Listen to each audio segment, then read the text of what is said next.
I never thought my 9 years of loyalty would end over a Zoom call. 9 years. Every late night, every spreadsheet perfected, every SQL query double-checked. Gone in 30 seconds. And the words Darren Halt said to me, I'll never forget them.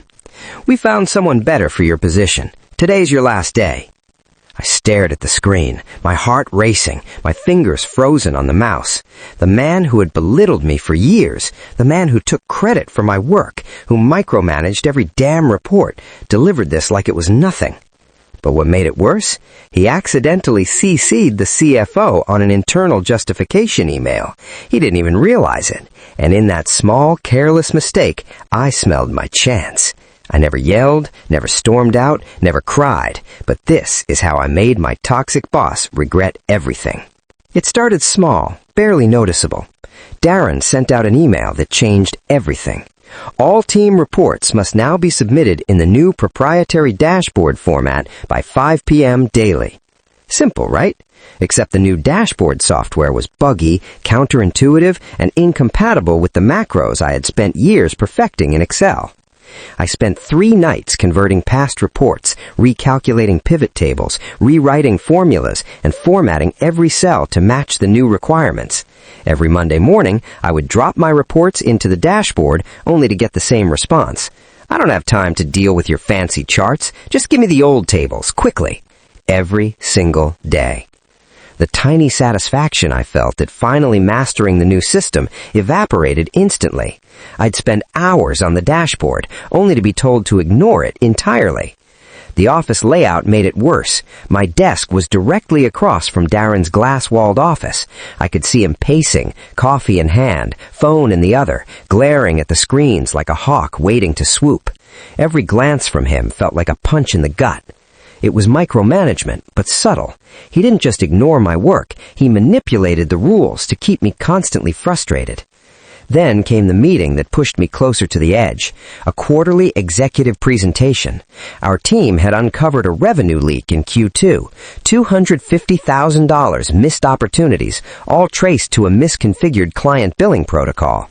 I had spent a week running SQL scripts, validating the numbers, and writing a detailed report that showed exactly where the error occurred. Darren walked into the room like he had just solved world hunger. "Thanks to my team's hard work, we identified the revenue leak in Q2. My stomach dropped, literally. I was sitting 3 rows back, staring at the PowerPoint slides, the ones I had prepared, with my annotations, screenshots, everything. He hadn't changed a single thing. I wanted to say something. I wanted to yell, but I didn't. I took a deep breath, felt the familiar pulse of control in my veins, and reminded myself, patience. Everyone clapped. The executives nodded. Darren smiled like a king, taking credit for a crown he didn't earn.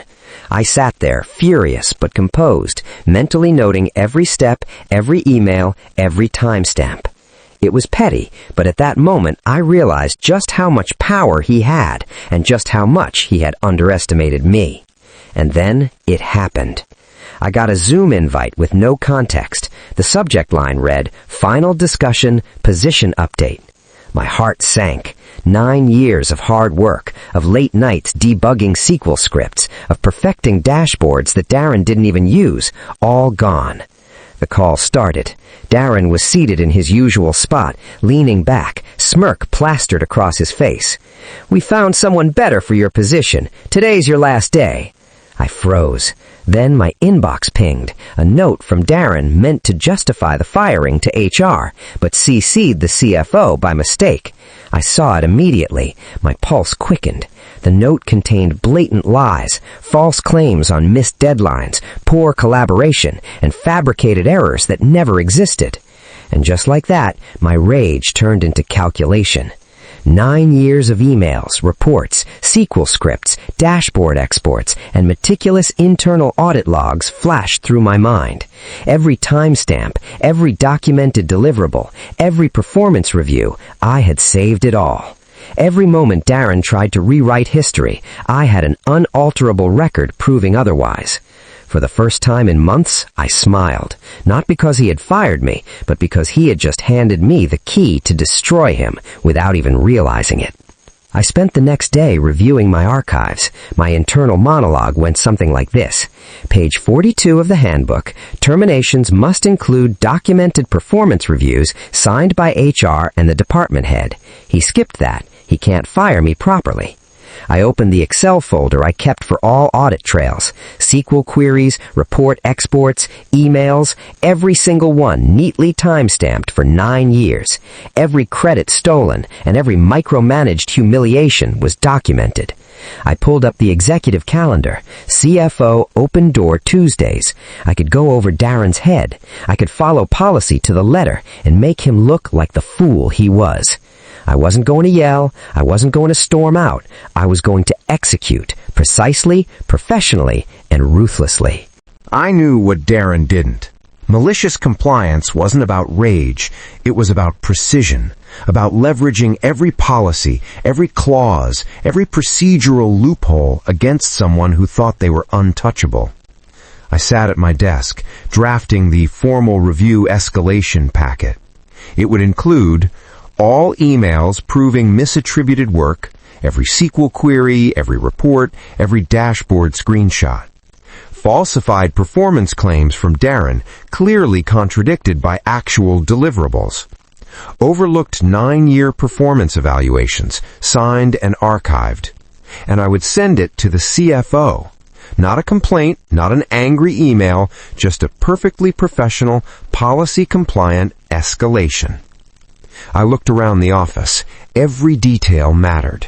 The cubicles, the placement of the surveillance cameras. I knew which ones pointed at Darren's office. The exact timestamp of his misused Slack messages. It all mattered. This wasn't revenge in the emotional sense. This was revenge in the surgical sense. I didn't sleep much that night. Not because I was panicking, but because my brain wouldn't shut off. It kept replaying Darren's smirk on the Zoom call, the way he leaned back in his chair like he'd just swatted a fly, the casual cruelty of, "We found someone better." Better. After 9 years. I lay there staring at the ceiling, mentally inventorying everything I had ever touched inside that company, every system I built, every report that still ran because I designed it. Every shortcut Darren never understood but happily took credit for. By 6:12 a.m., I was already at my desk. Same desk, same chair with the slightly broken left armrest, same dual monitor setup where the right screen had a faint burn-in line from years of spreadsheets. This was still my workspace, at least until HR processed me out. And until then, I was going to use every second. I started with the employee handbook, page 42. I knew it by heart, but I pulled it up anyway. PDF, company logo in the top left corner, version number at the bottom, Rev 3.7, approved by legal and HR. There it was, bolded like it was begging to be noticed. Any involuntary termination must be supported by documented performance reviews, corrective action plans, and sign-off from both human resources and the department head. Darren had none of that. No written warnings, no performance improvement plan, no HR meeting, no documentation. Just a Zoom call and a lie. I opened a new folder on my desktop. Formal review escalation, confidential. Inside it, I created subfolders like I was preparing for trial. 01, performance history. 02, work attribution evidence. 03, termination justification, discrepancies. 04, policy references. This wasn't emotional. This was procedural. I started with my performance reviews, 9 years worth. Each one was a PDF, signed digitally by previous managers before Darren. Words like exceeds expectations, critical contributor, and single point of failure for analytics systems stared back at me. One review from 4 years earlier stopped me cold. Without his SQL automation, monthly reporting would require 3 additional analysts. That system was still running. Darren still relied on it every month. I dragged every review into the performance history folder and renamed them chronologically. Euro 1, Euro 2, clean, clear, impossible to ignore. Next came the emails. This was my favorite part. I searched Darren's name in Outlook. Thousands of results. I filtered by attachments, SQL scripts, Excel files, PowerPoint decks. Every time Darren said, "Can you send me that analysis real quick?" Every time I replied, "Attached. Let me know if you want me to walk you through it." And every time he'd presented it as his own. I pulled one specific email thread from 6 weeks earlier. Subject, Q2 revenue irregularities, initial findings. Timestamp, 9:14 p.m. My message included a 12-step SQL query, a written summary, screenshots of anomalies. 2 days later, Darren presented the exact findings to the executive team. I exported the thread as a PDF, then another, and another. By 10 a.m., my coffee was cold and my pulse was steady. This wasn't revenge fueled by anger anymore. This was momentum. Then I opened Darren's internal justification email, the one he accidentally CC'd to the CFO. I reread it slowly. Consistent missed deadlines, poor cross-team collaboration, and failure to adapt to new reporting tools. I almost laughed. Missed deadlines? I opened the project tracker, every deliverable, green check marks, early submissions. Poor collaboration?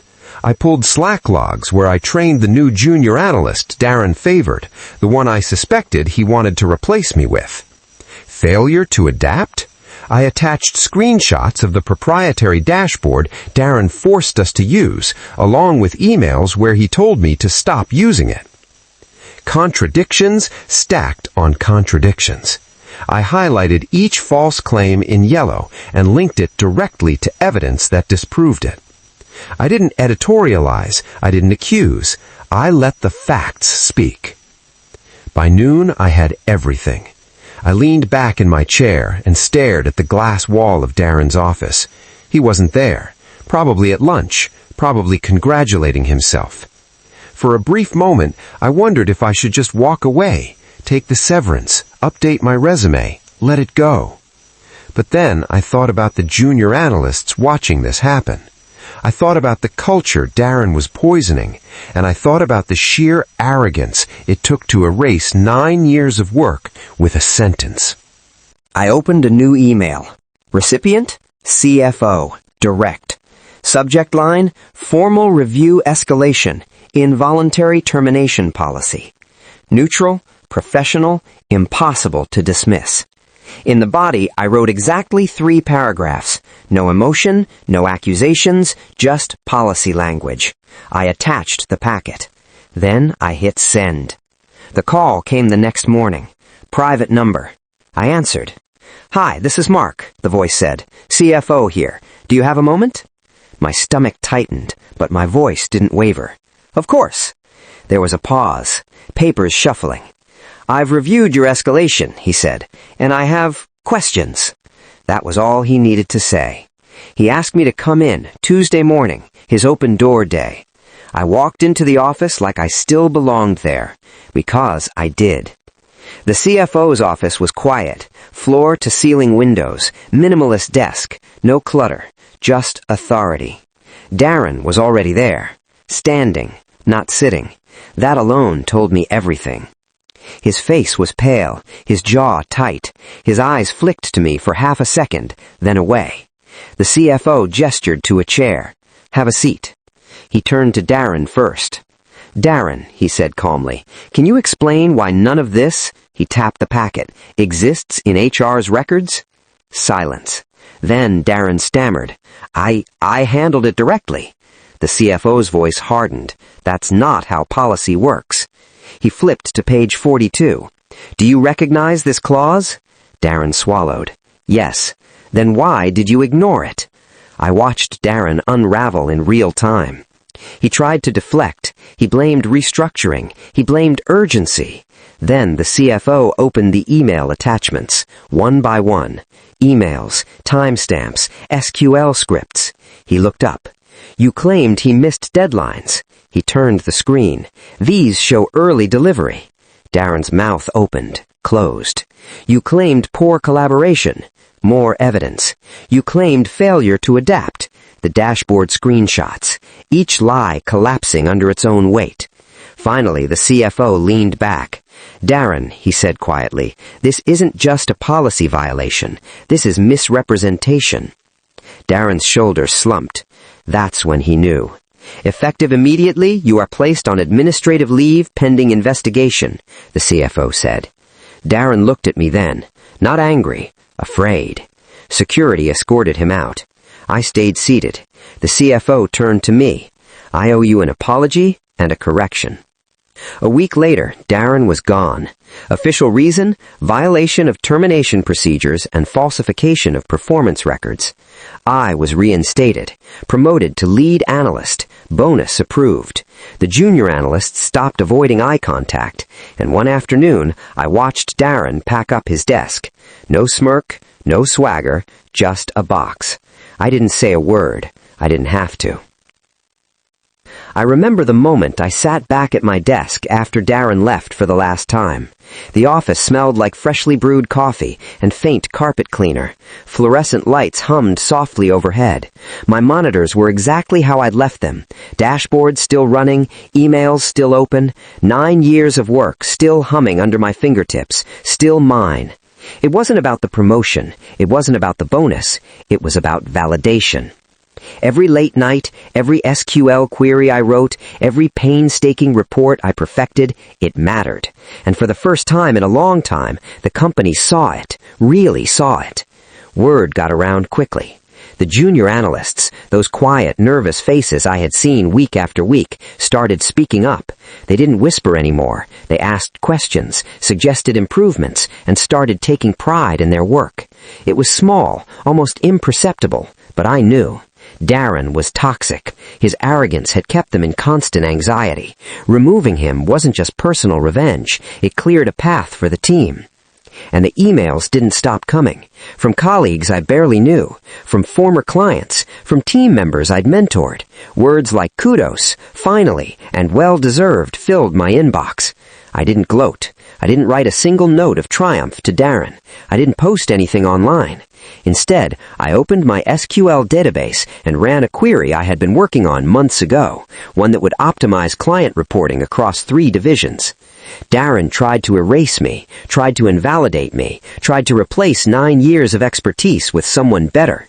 And yet, here I was, quietly building something that would benefit the company for years to come. It was my silent victory, my proof that competence, patience, and meticulous preparation always outweigh arrogance and deceit. Weeks later, I walked past the empty glass-walled office that Darren used to occupy. I stopped, looked in, and felt a strange mix of relief and closure. No anger, no gloating, just recognition. Revenge, I realized, isn't about breaking someone. It's about restoring balance. It's about letting facts, patience, and careful planning do the talking when arrogance and lies try to win. That's the kind of revenge that lasts. It's quiet, precise, and completely undeniable. Have you ever had a boss like this? Someone who underestimated you, took your credit, or tried to ruin your career? Let me know in the comments. I want to hear your story. And if you love seeing justice served and toxic bosses get what's coming to them, make sure you hit that subscribe button. More stories like this are coming every week.